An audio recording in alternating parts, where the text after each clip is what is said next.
Salut à toutes et à tous les amis, on se retrouve pour la review de NXT du 20 février 2024, donc le dernier NXT en date qui était enregistré en avance bien évidemment. Et donc pour commencer le show, on a eu le match pour le titre nord-américain entre Obey Femi et Lexis King, donc un match quand même qui a été assez intéressant, que j'ai beaucoup personnellement apprécié, étant donné ce qu'elle a fait ces derniers temps. C'est pas illogique que j'apprécie ce type de rencontre-là, parce que je pensais pas que ferait une aussi bonne rencontre dans ce type-là, quoi. C'était quand même assez intéressant de leur part de faire ce type de rencontre, donc je suis fier de la WWE qui nous met un tel match pour que le show, mais bon, Lexiskin n'a pas fait le point face à un catcheur du talent de Obafemi qui l'a finalement un petit peu mis à l'amende avec donc une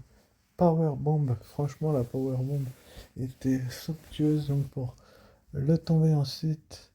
Donc 1, 2 et 3. Et Obafemi prouve qu'il est là, si ce n'est le meilleur champion nord-américain de la dernière décennie. Bon, je trouve quand même que la WWE a fait en sorte de mettre Lexis King un petit peu trop à la trappe. Enfin bref, ensuite on a eu une promo coulisse de Théa Hill, on passe et Daniel Ricciardia et Tatum Paxley, donc qui a dit que tout se passerait bien ce soir. Donc du coup on avait les nouveaux champions par équipe de la NXT, Baron Corbin et Braun Breaker, qui étaient donc sur le ring. Ils vont tout simplement rappeler toutes les victoires qu'ils ont enchaînées pour devenir champions par équipe.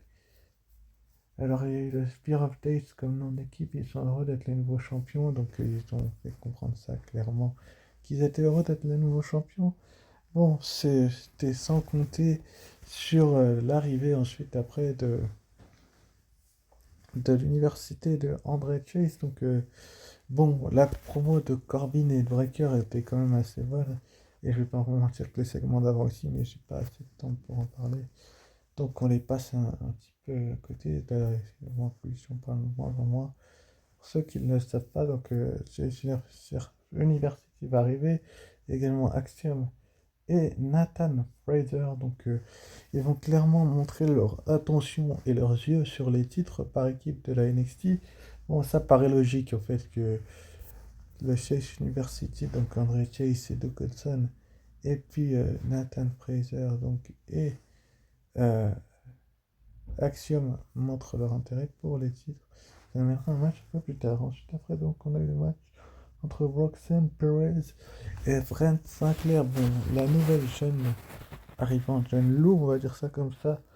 Brent Sinclair qui a pas démérité du tout face à une catcheuse du talent de Roxanne Perez, mais bon, quand le code red arrive et que le crossface a lieu ensuite, franchement, on peut pas faire grand chose face à une catcheuse du type et du talent de Roxanne Perez qui est pour moi, lors des dernières semaines, si ce n'est dernier mois, une des meilleures, si ce n'est la meilleure catcheuse à la NXT, même si je pense qu'il y en a des meilleures. Forcément qu'il y a meilleure, elle n'est pas championne, mais elle est parmi les meilleures ces derniers temps. Bon, je pense que la WWE sait très bien ce qu'elle fait avec ces deux lutteuses. Ça peut être perçu autrement. Bon, la rencontre était d'une bonne qualité.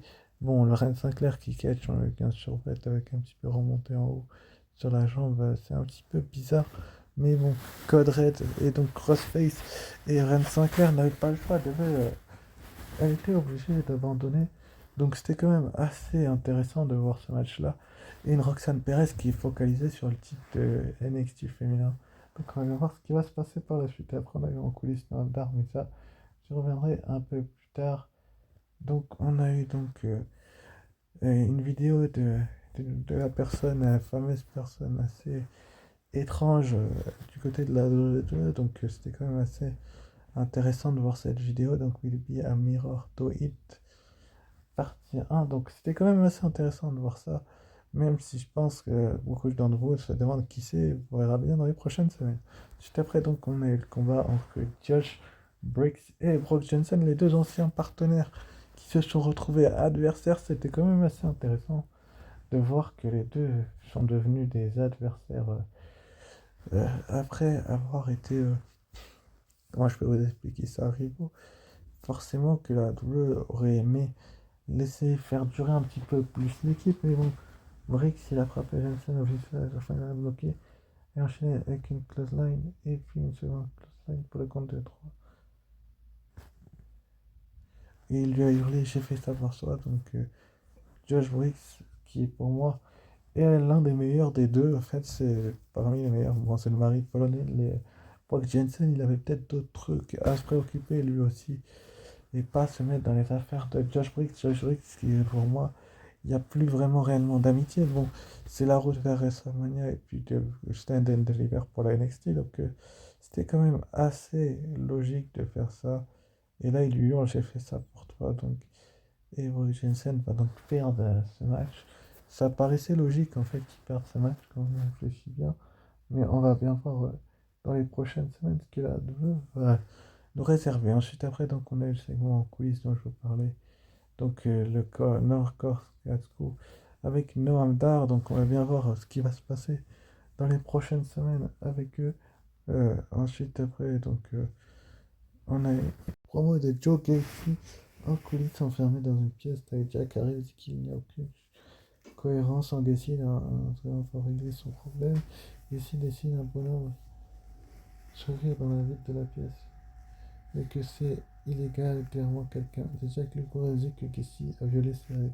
Il dit que ça c'est Casey rigole, donc ce n'est pas terminant. C'est quand même assez marrant que cette promo en coulisses entre les deux, c'est à voir dans les prochaines semaines, c'est un point neutre. Ensuite, après, donc on a eu Drake Williams qui nous a fait, non, Carmelo Hayes qui nous a fait un son barbier, une promo de ce Drake a commencé.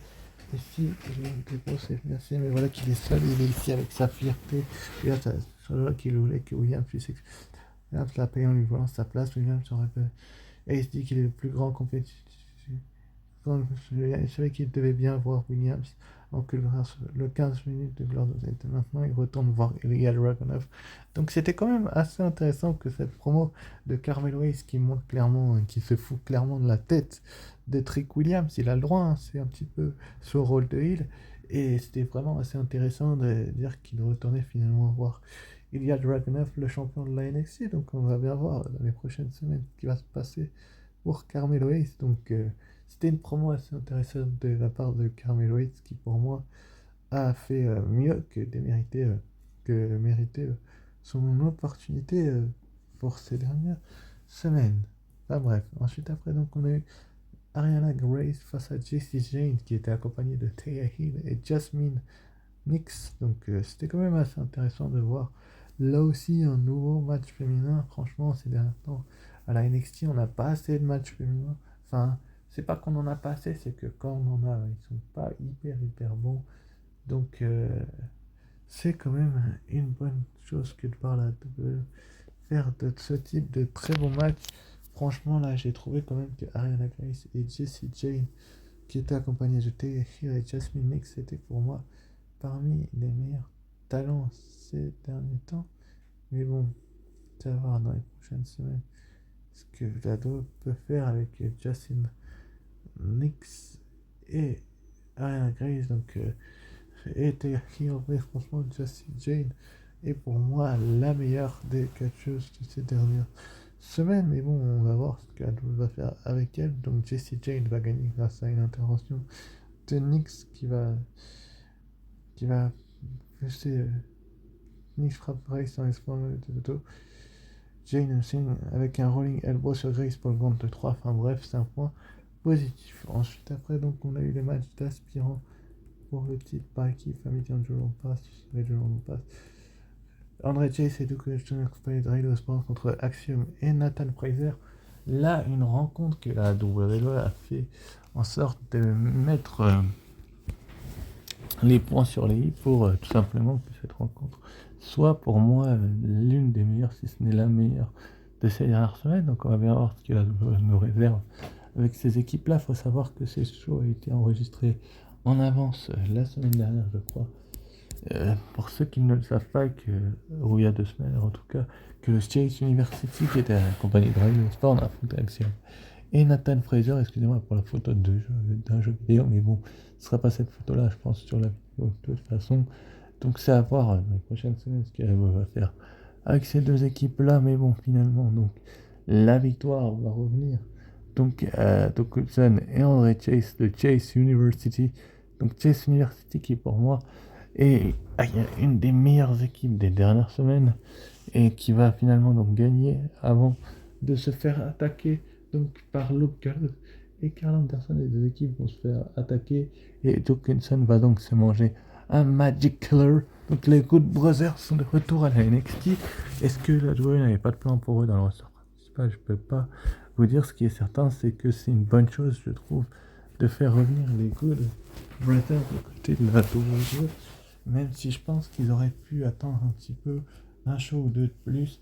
Enfin, après Roadblock, que NXT, le show spécial, le prochain, là, ils auraient pu attendre. Enfin bref, c'est bien évidemment une bonne chose. Ensuite, après, donc on a eu Ilya Dragunov donc, qui a répondu à Carmelo Ace, donc on a dit que la sur la jalousie, et Ace a osé le pointer du doigt. Il accepte de voir Ace à NXT Roadblock, mais sous une condition. Ace doit venir à NXT Smith pour un face-à-face. Ace vient pour le titre, et lui vient pour l'âme d'Ace. Donc ça va être quand même assez intéressant de voir que cette rivalité-là puisse reprendre, parce que je trouve que Carmelo Ace et Ilya Dragunov nous ont livré des sacrés combats. Et je pense que du côté d'NXT Roadblock, dans maintenant 2 semaines, ça peut être vraiment une sacrée confrontation. Enfin, bref. Après, on a eu Kazina James qui sont attaqué et Jordan Whitney qui s'est tapé du ring. Donc on a eu les aussi qui ont fait une petite promo dans les coulisses également, mais je passe. On a eu également donc Fallon et des Hill qui étaient découragés par rapport à la Saint-Valentin, les deux qui finalement donc on a eu Lash Legend donc accompagné de Jakara Jackson contre Kelani Jordan, donc un match qui a été quand même assez intéressant. Une catcheuse du type du talent de Lash Legend pour moi et parmi les meilleurs, si ce n'est la meilleure des dernières semaines du côté de la WWE. Donc on a quand même une Lash Legend qui est pour moi avec Kelani Jordan une bonne catcheuse. Donc Kelani Jordan qui a fait finale des Breakout Tournament féminin pour ceux qui ne le savent pas. Donc c'était quand même assez intéressant de voir une rencontre de ce niveau-là. Donc c'était à voir ce que cette rencontre allait donner. Bon, je savais bien que Lash Legend allait finalement s'en sortir parce que la WWE sait très bien ce qu'elle fait ces derniers temps avec Lash Legend. Elle est construite extrêmement forte, peut-être une future Bianca Belair du côté de la WWE, mais en tout cas, Kelly Jordan a quand même livré une bonne prestation. Finalement, on va s'incliner parce que Lash Legend est quand même expérimentée, qu'elle sait très bien le talent qu'elle a ces dernières semaines. Bon, est-ce que Lash Legend va avoir une rivalité avec Kiana James et Easy Dane en compagnie de Jakara Jackson? Ce n'est pas improbable étant donné qu'ils ont tenté de les attaquer. Enfin bref. Ensuite, donc, dans le main event, on a eu donc le match entre Shotzi et Lyra Valkyria. Donc, le show s'arrête pour une pause publicitaire que Shotzi est de ne pas finir le match. Bon, Shotzi qui a fait un DJ sur le tablier, mais elle s'est cogné le genou sur le tablier et elle n'avait plus à se tenir debout. Donc, c'est dommage que Shotzi se soit blessée parce que franchement, ça promettait une rencontre que la NXT savait très bien ce qu'elle allait faire. Donc, ils ont fait en sorte de mettre une Shotzi sur les devants de la scène pour finalement qu'elle se blesse. C'est dommage parce que je trouve que Shotzi et Lyra Valkyria, le match était quand même d'une bonne qualité, qu'ils auraient pu nous livrer une performance hors norme. Est-ce que on va voir dans les prochaines semaines si Shotzi va se remettre? Apparemment non, c'est une LCA sa blessure, donc c'est à voir dans les prochaines semaines ce que la WWE va faire. Mais bon, on a quand même donc la blessure de Shotzi à voir, va demander que le match reprenne. Donc c'est finalement donc Lash Legend qui va débarquer à nouveau. Euh, D'ailleurs aussi à parler de titre par équipe, mais ça c'est une autre histoire. Donc Lash Legend va arriver pour un nouveau match, un second match dans la soirée face à Lyra Valkyria, cette fois-ci pour le titre de championne NXT. Et donc je vous parlais d'une future Bianca Belair. Pour Lash Legend, il est peut-être un petit peu tôt pour se projeter autant. Bon, là elle n'était pas accompagnée de Jakara Jackson malheureusement pour elle, mais bon, ils nous ont livré un match hors norme. Et finalement, donc Valkyria, qui est pour moi l'une, si ce n'est la meilleure championne de la NXT de ces derniers mois, depuis qu'elle a détrôné Becky Lynch, Lyra Valkyria est indéboulonnable, je vais y arriver. Mais quand même, elle s'est fait inquiéter un petit peu par Lash Legend. Est-ce un avertissement sans frais? En tout cas, c'était également le cas par Roxane Perez et Lola Vice, donc c'est à voir dans les prochaines semaines ce que la WWE va faire, mais en tout cas, donc finalement, Lyra Valkyria conserve son titre. Est-ce que NXT Roadblock, il y aura une autre adversaire pour Lyra Valkyria, ou ce sera une nouvelle? Il faudra voir dans les prochaines semaines ce que la NXT réserve avec ce type d'affrontement-là. Donc, savoir ce qui va se passer. Donc, on a eu ensuite donc annoncé pour la semaine prochaine Noam Dar contre un membre du Nord donc du clan de Drew Gulak. Est-ce que Noam Dar va défendre son Heritage Cup face à Drew Gulak? Il faudra être là pour savoir. Et donc, on nous a annoncé donc une confrontation donc entre Ilya Dragunov et Carmelo Hayes une semaine avant leur match pour le titre de champion NXT. Enfin, c'est à voir, franchement. Pour ce NXT, je vais mettre un bon 13 sur 20 parce qu'il était pas mal du tout. Donc, n'hésitez pas à liker, commenter, vous abonner. Et je vous dis ciao, bye bye. Et à très vite pour une nouvelle vidéo. Donc, ça sera pour les pronostics de Mission Chamber. Ciao, bye bye. À très vite.